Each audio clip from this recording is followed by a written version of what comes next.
আমাদের আন্দোলনের ফসল। একটা উপদেষ্টা, ধর্ম উপদেষ্টা আমরা মুসলমান আলেম ওলামাদের থেকে আমরা বানাইছিলাম। এইবার আরো একদম আগায় গিয়া হিন্দুদের বাড়িতে মেয়েরা নাচে, কমর হেলায়া দুলাইয়া, সেই নাচ দেখতেও যায় না। হয় সর্বনাশ। উনি আরো একদম আগায়া ধর্ম উপদেষ্টা। ওনারা জিজ্ঞেস করলে যদি বলা হয়, হ্যাঁ আপনি কি করতেছেন, বলে আমি কি শুধু মুসলমানদের উপদেষ্টা, আমি নাচ দেখার উপদেষ্টা। আল্লাহ তাআলা হেদায়েত দান করুন। আরো জোরে বলেন আমিন। এই লোক আলেম ওলামাদের প্রতিনিধি হয়ে সরকারে গিয়ে আলেম ওলামাদেরকে বেইজ্জতি করেছে। ইসলামপন্থীরা ক্ষমতায় আসলে মানুষ আশান্বিত ছিল। এই লোক ইসলামপন্থীরা গেলে কি হবে, আশার বারুদ জ্বালাবে দূরের কথা, আশার বেলুন ফুটা করে দিছে। কারণ মানুষ বুঝে ফেলছে, মানুষ বুঝে ফেলছে যে এরা গেলেও ওই গোলামি করবে, তাবেদারি করবে। নাউজুবিল্লাহ। আল্লাহ আমাদেরকে ক্ষমা করুক, বলে না আমিন। আরো জোরে বলে না আমিন।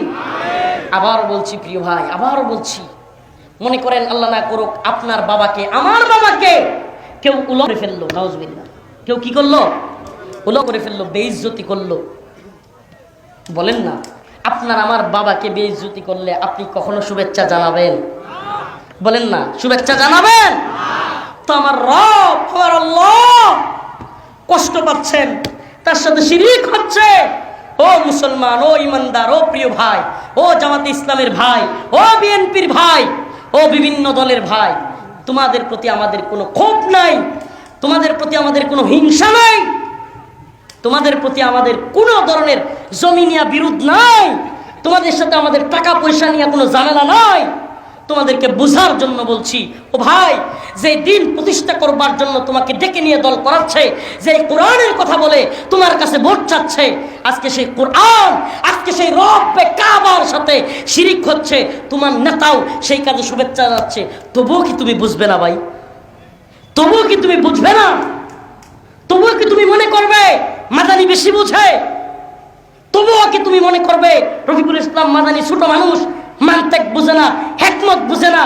ও ভাই, হিকমতের নামে তোমার নেতা, তোমার নেত্রী আমার আল্লাহর বিরুদ্ধে শিরকের কাজে শুভেচ্ছা জানাচ্ছে, তুমি তোমার নেতার ঈমান চলে যাচ্ছে, তবুও কি তুমি বুঝবে না?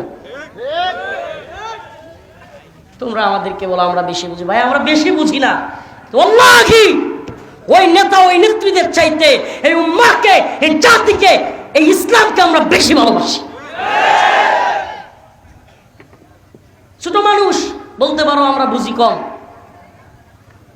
বেশি বুঝে তোমাদের নেতারা। এই জন্য দেবী দুর্গার শক্তির কথা বলে, এই জন্য তারা পূজা আর রোজার কথা বলে, আর তুমিও যুক্তি দেখাও, যুক্তি দাও, তার পক্ষে সাফায় গাও।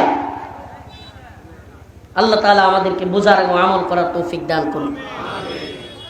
আরো জোরে বলেন আমিন। ও মুসলমান ইমানদার, আমাদের কাজটা কি বলেন না? আমাদের কাজটা কি? এই উম্মত নিজের স্বকীয়তা, নিজের দিন, নিজের ঈমান ভুলে গিয়ে, আমি হযরত ইব্রাহিম আলাইহিস সালামের ঘটনা একটু স্মরণ করে দিতে চাই আপনাদেরকে। আমাদের স্বকীয়তা আজকে যে ভুলে গেছি, আমাদের গায়রত ভুলে গিয়েছি। এই দিন কিভাবে আসলো, মিল্লাতে ইব্রাহিম কিভাবে আসলো? আমাদের জাতির পিতাকে, নাকি জাতির পিতা আরেকজনের নাম শুনতে শুনতে ভুলে গেছেন? হ্যাঁ, মুসলিম জাতির পিতাকে ইব্রাহিম আলাইহিস সালাম। মিল্লাতে ইব্রাহিমের চেতনা, জাতির পিতা ইব্রাহিম আলাইহিস সালামের চেতনা, মূর্তি গড়ার, মূর্তি তৈরি করার চেতনা নাকি মূর্তি ভাঙা? বলেন না, মূর্তি গড়ার চেতনা নাকি মূর্তি ভাঙার চেতনা?